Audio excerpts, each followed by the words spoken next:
Bismillahirrahmanirrahim.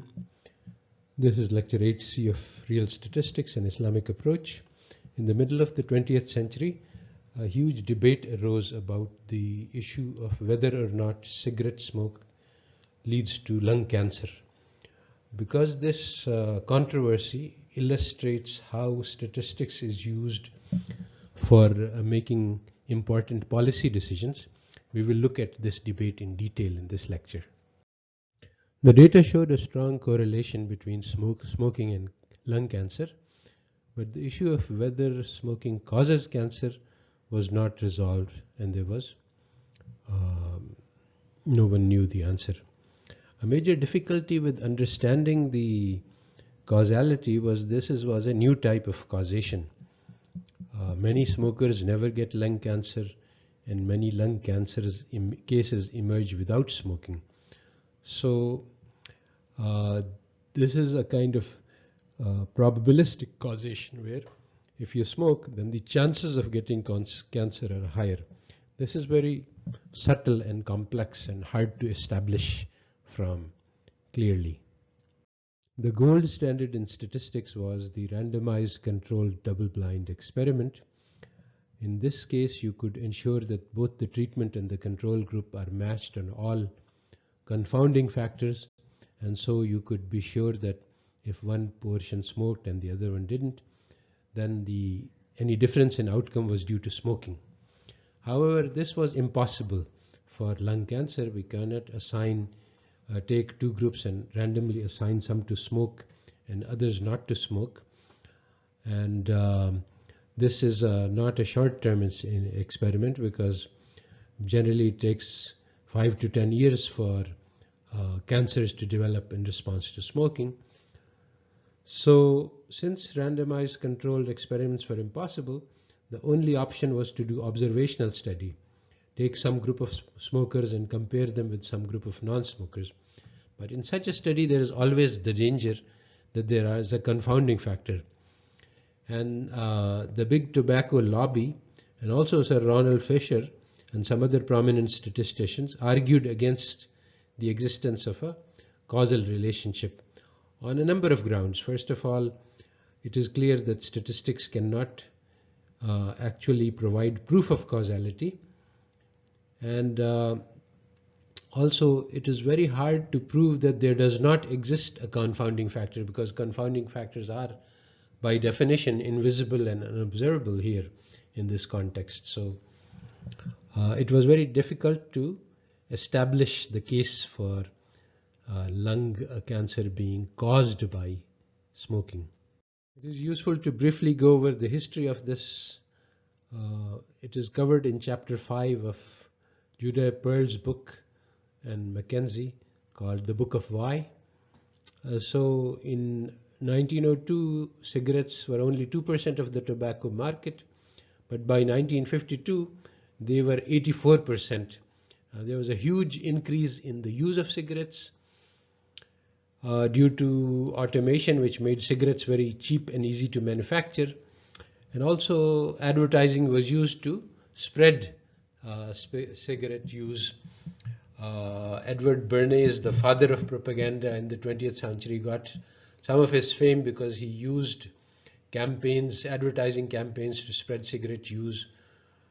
And as a result of all this dramatic increase in cigarettes, lung cancer, which used to be a very rare disease, quadrupled in frequency over these 50 years and became the most common type of cancer in 1960. So the question is, why did this change happen?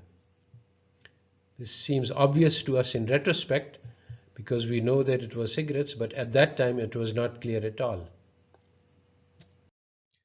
Here's a graph. The dark line, solid line, is the smoking, and the lighter line is cancer. And you can see that the use of cigarettes is very parallel to the lung cancer cases, except with a lag, because it takes a while for smoking to cause cancer. But this is just a time series correlation. We can find many such correlations without causal factors. And at that time, Dahl, who was one of the people who did the experiments to establish the causality of cancer, said that at that time, if you had asked me, I would have put my money on motor cars as being the source for the strong rise in lung cancer cases. The initial study which established the case against cigarettes was done by Dahl and Hill. It was a case control study. It was carried out among patients, cancer patients in British hospitals. And it took each cancer patient and matched another patient in the hospital without cancer with the same age and sex to create the control group. So this is called a case control study. A cancer case is matched to a control case. The results of the study was that in the cancer cases, there were 0.3% non-smokers, and in the non-cancer cases, there were 4.2%. So there was a 14% greater percentage of 14 times greater percentage of non-smokers in the control group compared to the cancer group. So if smoking is not associated with cancer, then the odds of this happening are very low, as probabilistic calculation showed. So this suggests that cigarette smoking is related to cancer. So there were many problems with this study, which were pointed out by the tobacco lobby and some statisticians who were against the idea of smoking causing cancer. One is the major problem is that it was a retrospective study. Retrospective means going into the past. So it established that the probability of smoking for cancer patients was 99.7%, but what we are interested in, what is the probability of cancer for smokers, and this could not be established from such a study at all. There is also the problem of recall bias. If you ask a patient of cancer, how much smoking did you do? Well, his memory is not necessarily perfect, and he might actually exaggerate the amount of smoking because he knows that smoking could have caused it. And similarly, people who don't have cancer might make light of and minimize their exposure to cigarettes. So that's one type of problem. And then there is also the selection bias. We are looking at only patients in hospitals, and these are not representative of general population. In response to these objections, Dahl and Hill, and later on another person came in, did a major study called the British Doctors Study. This was a prospective study, and it was actually quite a landmark in many ways. This established the methodology of a prospective study. In 1951, they gathered data on all doctors in Britain because they all have to register in the National Register, so their names and contact information was easily available. And then they followed up these doctors for 50 years. They studied their smoking habits and found out what happened to them later. So that's prospective, it's future oriented. So they excluded females and anybody under 35 because those were not generally targets for lung cancer.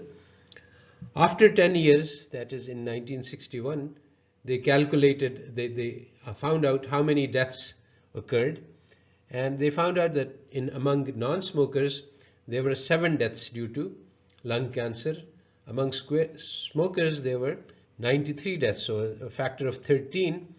And among heavy smokers, there were 223 deaths, so a factor of 30. So it seems clear that as you increase the amount of smoke, the risk of lung cancer increases.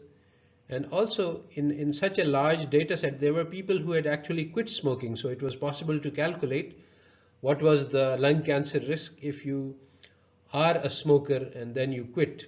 And it turned out that for smokers who quit, the cancer risk declines, and within 2 years it goes down to normal levels. So all of these factors cannot be explained on the constitutional or genetic hypothesis which was being put forth by Sir Ronald Fisher and by the tobacco lobby. The genetic or constitutional hypothesis says that there are certain types of people who like to smoke, and this same type is also more likely to get cancer. So this is a confounding factor. Think of it as a gene. The people who have this gene, they like to smoke, and they also are more liable to get lung cancer. So because genes are invisible, this cannot be easily proven or disproven. Dahl and Hill objected that if the constitutional hypothesis is true, then one would not see a linear relationship between smoking and cancer, and one would not see that if you stop smoking, your cancer risk decreases. To which Fisher made some objections and said that we don't know the cause for this relationship, and when we find out, then that will explain. So that will explain this. But there was a stronger objection to Fisher's idea of a confounding factor, and that was developed by Cornfeld, known as the Cornfeld inequality. Suppose that the picture is like in the first line of this slide, that there is a gene which causes smoking and also causes cancer. Then the relationship between smoking and cancer should be weaker than the relationship between the gene and smoking, and also the relationship between the gene and cancer, because the relation between smoking and cancer is mediated by the gene. It has to be, it goes through the gene, so the overall relationship, the association, the correlation should be less. Now, if we take this, then it seems that if smokers are 9 times more likely to get cancer, then people with the gene, with this hidden gene, should be 9 times more likely to smoke, at least. Now, suppose that in the general population, the number of smokers is 10%. Then in the people who have this gene, the number of smokers should be 90%. And such a strong relationship between gene and smoking behavior is not possible. In fact, if the smokers are 14 times more likely to get cancer, then it's impossible completely. But even with a smaller factor, tight relationship between genes and smoking is not possible, because the smoking behavior is so variable. People smoke heavily, less heavily, change their behavior according to time. So this does not correspond to the idea of a gene which fixes smoking behavior. Even though the empirical evidence was very strong and very convincing, there was big money involved in the decision to ban cigarettes, and so the tobacco lobby spent millions of dollars in creating propaganda to fight the idea that there is causal link between smoking and cigarettes. And one of the critiques was that this is only statistical evidence. There is no mechanism. Nobody can tell us how cigarettes actually lead to cancer. Well, there are many examples, historical examples, where the causal association was discovered by correlation only, and mechanism was discovered much later. One of them is scurvy, which was a disease caused by absence of vitamin C. It was discovered just by that sailors were getting this, and it was guessed that it was due to some deficiency in the diet, and this problem was solved by feeding them lemons and limes, which are a big source of vitamin C. And actually vitamin C was not discovered until much later. So if we wait for the discovery of mechanism to decide on causality, then there would be very great difficulties. And even the biologists, the evidence was so strong that even the biologists at cigarette companies were convinced of the causal link, but they were not allowed to express this information to the public. Cigarette companies concealed this evidence and they lied to the public, and recently cases have been decided because litigation took a long time and the tobacco companies fought all the way, that the cigarette companies did a conspiracy against the public to harm up public health, and this case has opened the way to more punitive measures. So this case provides us with clear evidence against the so-called invisible hand of Adam Smith, where people pursue their private interests and that leads to social benefits. Here the cigarette companies pursued profits at the expense of the public, knowingly advertising cigarettes to hook people and putting in nicotine into cigarettes to create dependency and addiction so that they could maximize profits, even though they knew that these actions would lead to the deaths of millions by a painful disease like cancer.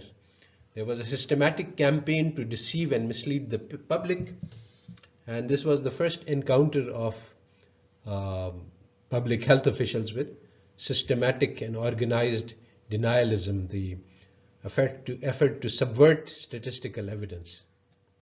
The effectiveness of the tobacco campaign can be seen by the survey in 1960, which showed that only 33% of the doctors believed that smoking causes cancer, even though by that time the empirical evidence was so strong that epidemiologists were all firmly convinced of the link. Why was this failure to convince the public? Well, it was partly because of deceptive research by tobacco. They suppressed studies which showed the link, and they publicized studies which showed absence or found no connection. And there were some, Sir Ronald Fisher was very stubborn in his support for tobacco, and he kept making a case against the evidence.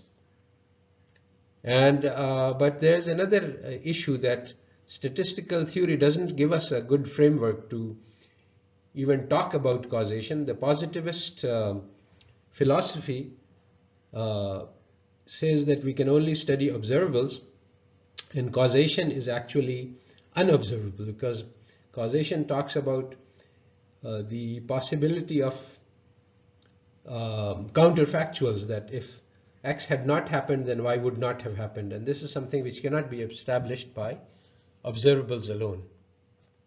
So anyway, after the evidence became very strong, in the UK, the Royal College of Physicians issued a statement that cigarettes cause cancer in '62, and the US Surgeon General appointed a commission to study this link and eventually came to the same conclusion, and the Surgeon General announced that cigarettes cause cancer.